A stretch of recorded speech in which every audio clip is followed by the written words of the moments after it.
जी, श्री दीपक भाई जी।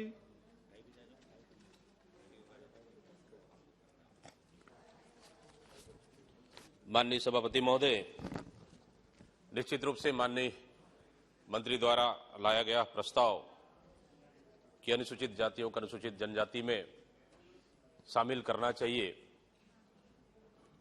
और इस विधेयक के जरिए उत्तर प्रदेश में रहने वाले गौंड समुदाय को अनुसूचित जाति से अनुसूचित जनजाति में सरकार शामिल कर रही है, जो कि 4 जिले गौंड समुदाय संत कबीर नगर, कुशीनगर, चंदौली और संत रविदास और मिर्जापुर। निश्चित रूप से माननीय सभापति महोदय स्वागत योग्य है, क्योंकि वर्तमान परिस्थिति में को देखते हुए राज्य सरकार, केंद्र सरकार, दोनों सरकार निर्णय करती है कि कौन से जातियों को एससी में रखना चाहिए, कौन से जातियों को अनुसूचित जनजातियों में रखना चाहिए।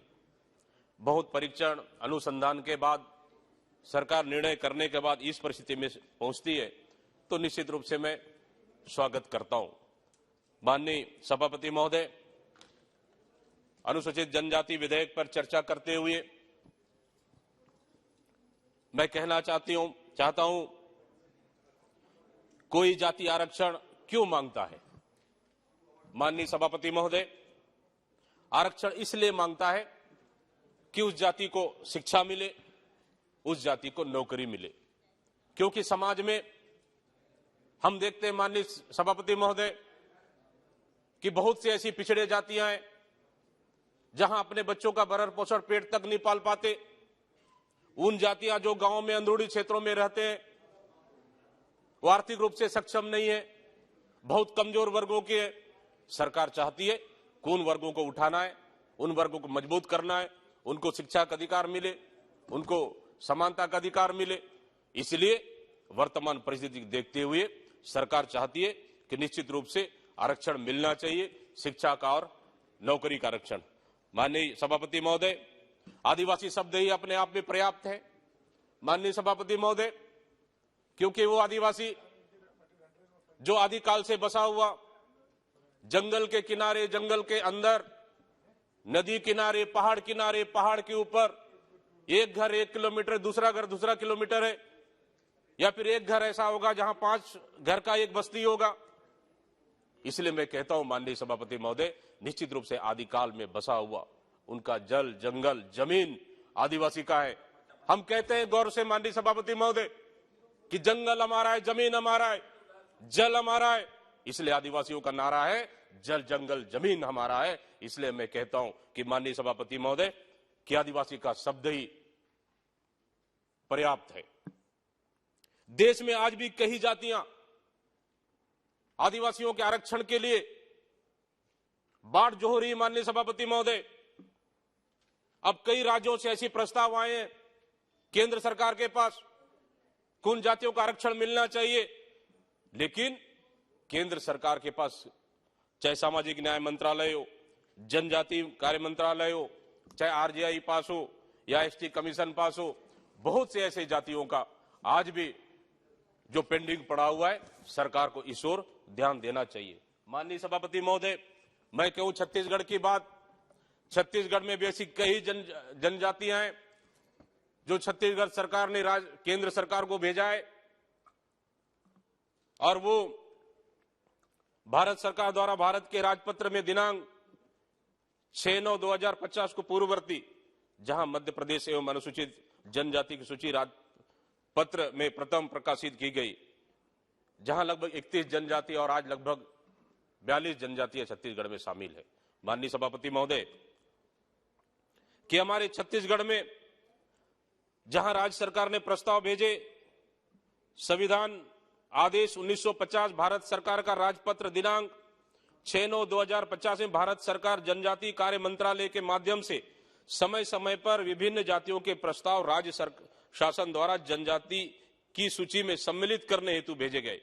इनमें माननीय सभापति महोदय, एक सौरा अनुक्रमांक 40 पर, दूसरा भूया अनुक्रमांक 9 पर, धनुवार अनुक्रमांक 14 पर, किसान अनुक्रमांक 32 पर, धांगड़ अनुक्रमांक 25 पर और अनुसूची में जोड़े जाने हेतु केंद्रीय बजट द्वारा दिनांक 25/5/2016 को मान्य किया गया है। इसी तरह केंद्रीय कैबिनेट द्वारा दिनांक 13/2/2019 को उक्त जातियों के साथ ही अनुक्रमांक 43 में बिंजिया को अनुसूची में जोड़ने हेतु मान्य किया गया है, परंतु इनकी अधिसूचना भारत के राजपत्र में होना शेष है। संसद से विधेयक पारित होने के उपरांत ही यह संभव हो पाएगा। माननीय सभापति महोदय, अतः यह आवश्यक होगा कि भारत सरकार जनजातीय कार्य मंत्रालय इस ओर शीघ्र कार्रवाई करना चाहिए। इसी तरह से और हमारे पास कुछ जातियों की सूची है माननीय सभापति महोदय। कोड़ाकू जहां अनुसूची क्रमांक 27, कोंद जहां सरल क्रमांक 23, भरिया सरल क्रमांक 5, पंडो और पंडो सरल क्रमांक 5 और गोण सरल क्रमांक 16, गदबा सीरियल नंबर 15 और नगवंशी सरल क्रमांक 16। ये कुछ जातियां हैं माननीय सभापति महोदय जहां आज भी केंद्र सरकार पास लंबित है। इसलिए माननीय मंत्री जी बैठे हैं यहाँ पे, मैं माननीय मंत्री जी को निवेदन करता हूं कि इस जाति पे कम से कम सरकार गंभीरता से विचार करे। माननीय सभापति महोदय, इस तरह से कुछ हमारे पास और जाति है महाराज जनजाति, जो बस्तर के लगभग 7 जिले में निवास करती है। बीजापुर, दंतेवाड़ा, सुकमा, बस्तर, कोंडागांव, नारायणपुर और कांकेर, जहां सिर्फ उनको मध्य प्रदेश जब एक था माननीय सभापति महोदय, मध्य प्रदेश जब एक था, जब 1989 और 94 में जब उनको उस जाति को शामिल करने के लिए जब केंद्र सरकार के पास भेजा गया, लेकिन दुर्भाग्य ये है कि 2000 में छत्तीसगढ़ अलग होने के बाद महारा के रूप में एमपी को आरक्षण मिल गया, लेकिन 2002 में आरक्षण मिला, लेकिन 2000 में अलग होने के बाद छत्तीसगढ़ में आरक्षण नहीं मिल पाया। इसलिए मैं माननीय सभापति महोदय आपके माध्यम से निवेदन करता हूं कि माननीय मंत्री जी को कि अनुसूची 33 में महरा और महारा की जाति भी जोड़ा जाए, जो लगभग हमारे बस्तर में 10 लाख निवास करते हैं जनसंख्या है और आर्थिक रूप से पिछड़े हैं, गरीब है, जो लगातार संघर्षरत आंदोलन कर रहे उस जाति में शामिल होने के लिए उनको कम से कम मौका मिलना चाहिए। माननीय सभापति महोदय, निश्चित रूप से आदिवासियों को सुरक्षित और संरक्षित करना भी बहुत जरूरी है। वर्तमान में आदिवासी कहीं न कहीं असुरक्षित महसूस कर रहा है। माननीय सभापति महोदय, आदिवासी इस देश का धरोहर है, इस देश का संरक्षित है।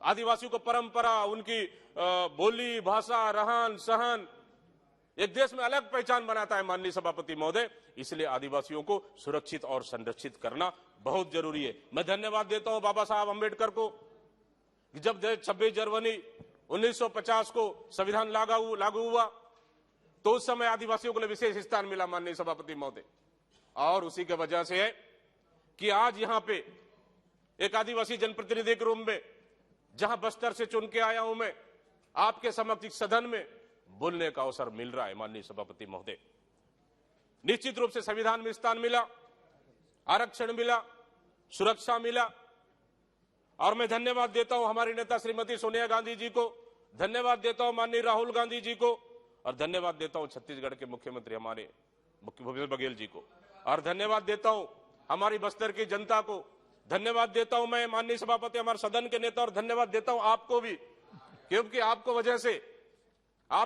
इस सदन में चुन के आकर मुझे बोलने का अवसर मिला। निश्चित रूप से आदिवासियों के पक्ष में बात करने का अवसर मिला। सभापति महोदय, धन्यवाद देता हूं मैं इस सदन को। माननीय सभापति महोदय, मैं ऐसे क्षेत्र से चुन के आया हूं जहां बस्तर जैसा क्षेत्र आज देश और दुनिया जानता है। बस्तर का नाम सुनकर सिर्फ बम और गोली से नहीं, माननीय सभापति महोदय, जहां दिन में चलना मुश्किल है, जहां हम घर से निकलते हैं जान हथेली पे लेकर चलते हैं, घर से निकलते हैं वापस आएंगे कि नहीं उसी गारंटी नहीं है। माननीय सभापति महोदय, गोली किसी के भी निशाना बना सकती है, लेकिन उस बस्तर से आज भी आदिवासियों का हालत जानकर तकलीफ होता है माननीय सभापति महोदय। गोली किसी का भी हो, चाहे गोली नक्सली का हो या गोली पुलिस का हो, मारा तो आदिवासी जाता है माननीय सभापति हमारे बस्तर में, आदिवासी मारा जाता है हमारा बस्तर में। इसलिए केंद्र सरकार को इसे गंभीरता लेना जरूरी है। माननीय सभापति महोदय, हमने 15 साल की सरकार भी वहां देखा, झीरम घाटी घटना भी देखा, कौन भूल सकता है माननीय सभापति महोदय, जहां 32 जवान और हमारे पूरे नेता शहीद हुए झीरम घाटी घटना में। ताड़ मेटला कांड में कौन भूल सकता है माननीय सभापति महोदय, जहां 200 घरों की 200 आदिवासियों को घरों जले, वहां पे मुख दर्शक बन के देखते रही हमारी सरकार। सारकेगुड़ा कांड हुआ, निर्दोष आदिवासियों 8 से 10 आदिवासी मारे गए। आज जांच रिपोर्ट आया, छत्तीसगढ़ सरकार के विधानसभा में निश्चित रूप से यह कहा गया कि वहां के निर्दोष आदिवासियों को मारा गया माननीय सभापति महोदय। फर्जी एनकाउंटर होते रहे हमारे आदिवासियों के ऊपर, सरकार निरीह बनकर देखते रही। फर्जी एनकाउंटर हुए, फर्जी नक्सली केस में उनका अंदर किया गया, फर्जी केस दर्ज कराया गया। ये लगातार पिछली सरकारों में चलती रही। यही नहीं, हम देखते हैं माननीय सभापति में बस्तर जैसे क्षेत्र में पिछले समय सरकार सिर्फ रोड ऊपर थी, रोड के 1 किलोमीटर अंदर सरकार नहीं थी। लेकिन आज धन्यवाद देता हूं हमारे छत्तीसगढ़ के मुख्यमंत्री भूपेश बघेल को, हमारी सरकार को। माननीय सभापति महोदय, फर्जी एनकाउंटर में जितने बंद हुए, फर्जी एनकाउंटर बंद हुए माननीय सभापति महोदय, हम लोग पूरे आदिवासी एमएलए सांसद कहा हमारी सरकार को, एक भी फर्जी एनकाउंटर नहीं होना चाहिए। माननीय सभापति महोदय, 5 मिनट और दीजिए। नहीं 2 मिनट में कीजिए, मैं कंक्लूड कर रहा हूं माननीय सभापति महोदय, सभी को बोलना है। जी 3.5 माननीय सभापति महोदय, फर्जी एनकाउंटर बंद हुए, आज फर्जी एनकाउंटर नहीं हो रहा है। फर्जी नक्सली केस में जितने अंदर थे हमारे बस्तर से, हमारी सरकार ने उनको छोड़ने का काम कर रहा है। माननीय सभापति महोदय, गांव में, उस गांव में जहां गांव में आधार कार्ड तक नहीं बना, राशन कार्ड तक नहीं बना, हमारी सरकार वहां कैंप लगाकर, फोर्स के माध्यम से कैंप लगाकर आधार कार्ड बना रही है, राशन कार्ड बना रही है, ताकि हमारे आदिवासियों की पहचान बन सके। माननीय सभापति महोदय, माननीय सभापति महोदय, हमारी सरकार ने उन आदिवासियों को छीना हुआ टाटा की जमीन को वापस करने का काम किया।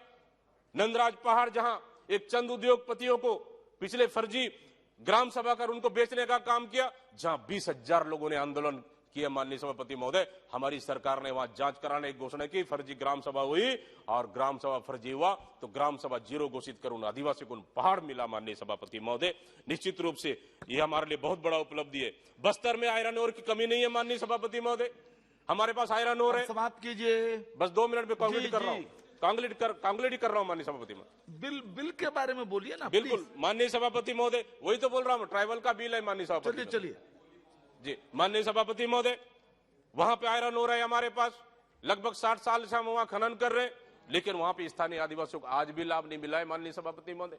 आज भी कोई आरक्षण नहीं है, भर्ती होता है, पूरा देश स्तर में भर्ती होता है, हम चाहते हैं वहां की भर्ती हो, वहां के लोकल पहले प्राथमिकता दिया जाए, आरक्षण दिया जाए, वहां स्थानीय की प्राथमिकता मिले, ये हमारी मांग है। माननीय सभापति महोदय, वर्तमान समय में लगातार निजीकरण किया जा रहा है।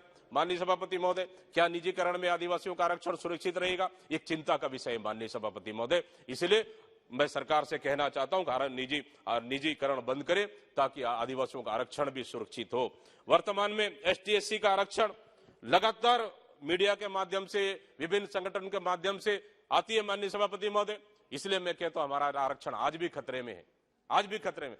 वैसे बहुत से संगठन है और वो भी सरकार के संगठन है माननीय सभापति, बीच बीच में आरक्षण समाप्त होना चाहिए, आरक्षण पे विचार करना चाहिए। क्या आज भी आदिवासी, माननीय सभापति महोदय, मैं उदाहरण कहूं, बस्तर में आज भी चप्पल पहनने के लिए चप्पल नहीं है, पूरे कपड़े आज भी नहीं, अंदर गांव में बिजली नहीं, पानी नहीं, सड़कें नहीं, आज पहुंच रही है।